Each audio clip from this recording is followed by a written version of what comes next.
Bismillahirrahmanirrahim. Assalamualaikum warahmatullahi wabarakatuh. Apa kabar semua?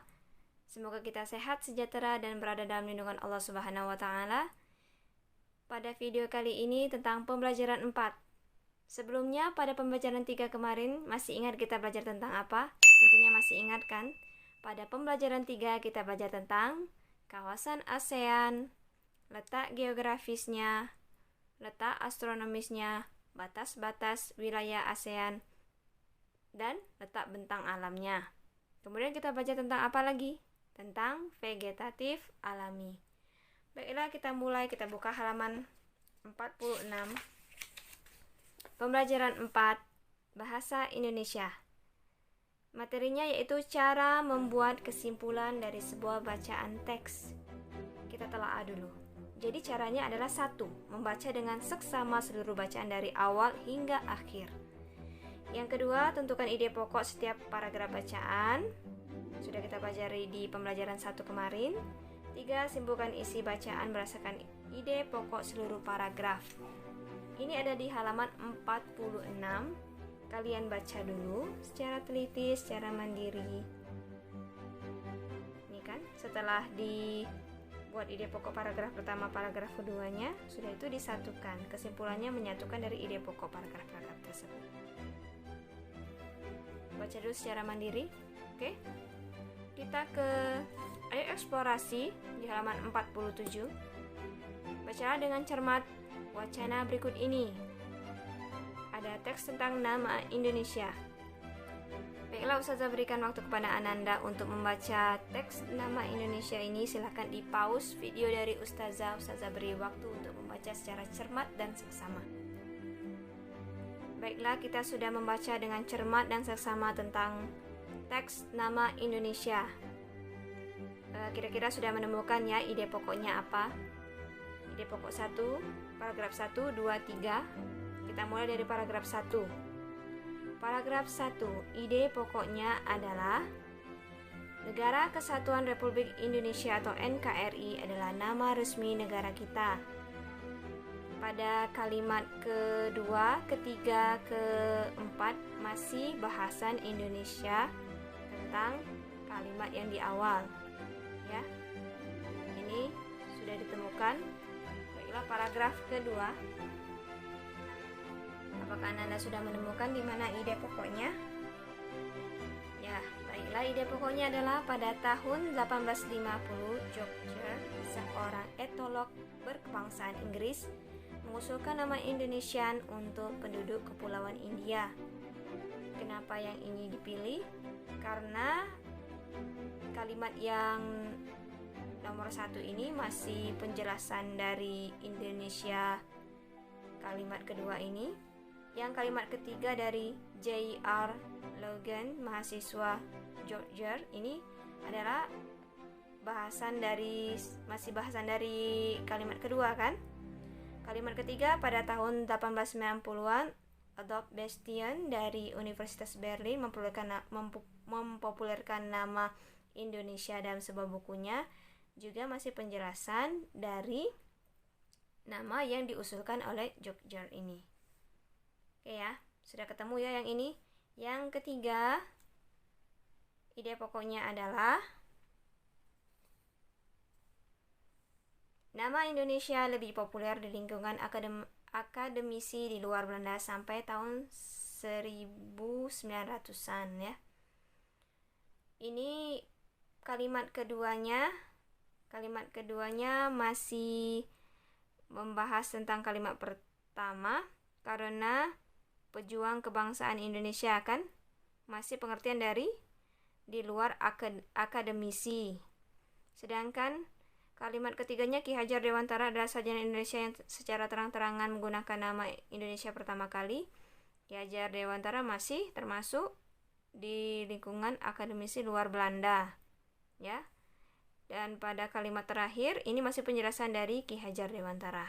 Jadi kita pilih di ide pokoknya di awal kalimat. Setelah itu kita simpulkan dari ide pokok paragraf 1, 2, 3 kita simpulkan.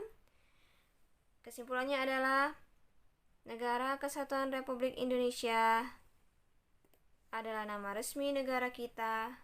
Pada tahun 1850, George, seorang etolog kebangsaan Inggris, mengusulkan nama Indonesian untuk penduduk Kepulauan India. Nama Indonesia lebih populer di lingkungan akademisi di luar Belanda sampai tahun 1900-an. Ya. Oke, kita beralih ke Baiklah, kita ke halaman selanjutnya, halaman 48 tentang duniawi dan ukhrawinya. Jika di duniawi, kita disuruh untuk membaca tentang artikel Imam Syafi'i. Cerita-cerita tentang Imam Syafi'i sebenarnya banyak sekali keteladanan yang bisa kita contoh dari imam besar Imam Syafi'i ini.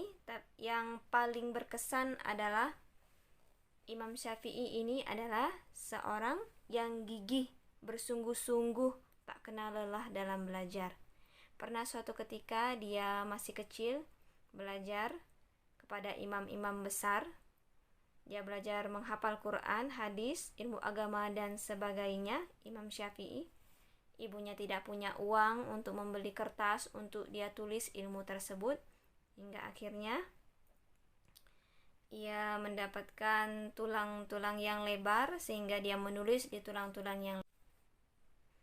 Pada ukhrawinya, di Quran surat Al-A'raf ayat 176, Allah Subhanahu wa ta'ala berfirman yang artinya, Bismillahirrahmanirrahim, maka ceritakanlah kepada mereka kisah-kisah itu agar mereka berpikir. Mengambil kesimpulan laksana mengambil hikmah dari suatu tulisan. Hikmah berkaitan dengan berpikir logis dan mendalam. Banyak ayat Allah yang memerintahkan kita untuk mengambil hikmah dari setiap kejadian atau peristiwa. Tujuannya agar kita lebih waspada dan berhati-hati dalam segala sesuatu. Baiklah, selanjutnya kita ke fokus pembelajaran PPKN halaman 49. Kita telah bacaan tentang PPKN agama di Indonesia. Jadi, hasil sensus tahun 2010 tercatat 87,18% dari 237 juta penduduk Indonesia adalah pemeluk Islam. 6,96% Protestan, 2,9% Katolik, 1,69% Hindu, 0,72% Buddha, 0,05% Konghucu, 0,13% agama lainnya, dan 0,38% tidak terjawab atau tidak ditanyakan.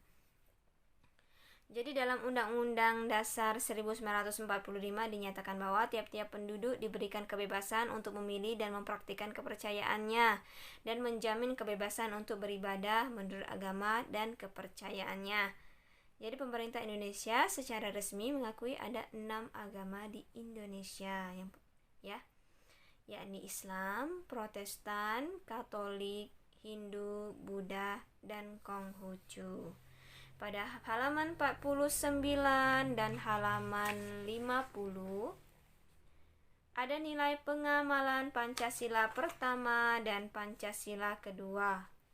Silakan Ananda baca secara mandiri. Nanti Ustazah akan berikan beberapa contoh, mana yang pengalaman sila pertama, mana yang pengalaman sila kedua. Silakan baca secara mandiri dulu, baca berkali-kali.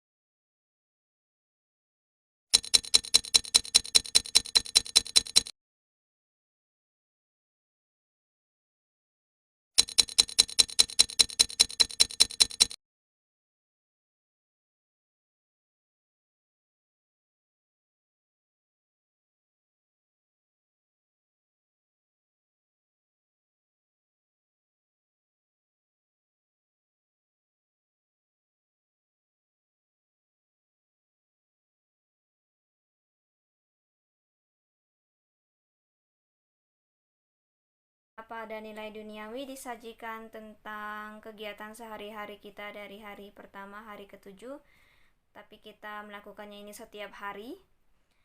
Seperti contoh saja di sila ke-1, kita sholat 5 waktu setiap hari, sudah dilaporkan.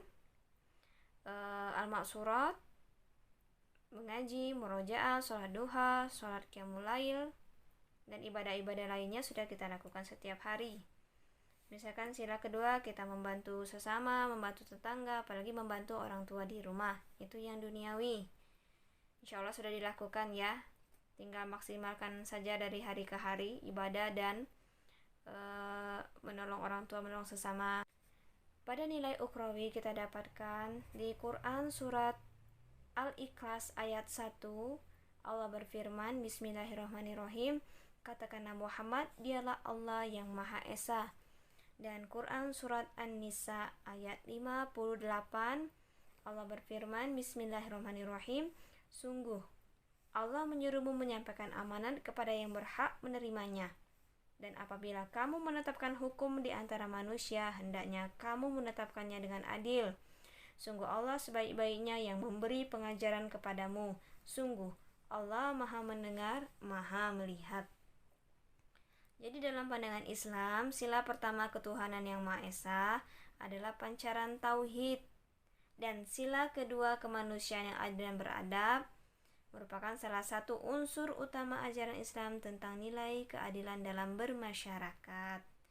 Jadi, ketika kita melaksanakan ajaran Islam, berarti kita pun sudah melaksanakan sila dari Pancasila. Nah, kita amalkan ajaran Islam dalam kehidupan sehari-hari kita. Itu saja materi hari ini.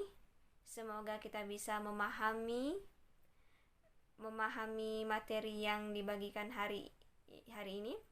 Berbanyak maaf. Wassalamualaikum warahmatullahi wabarakatuh.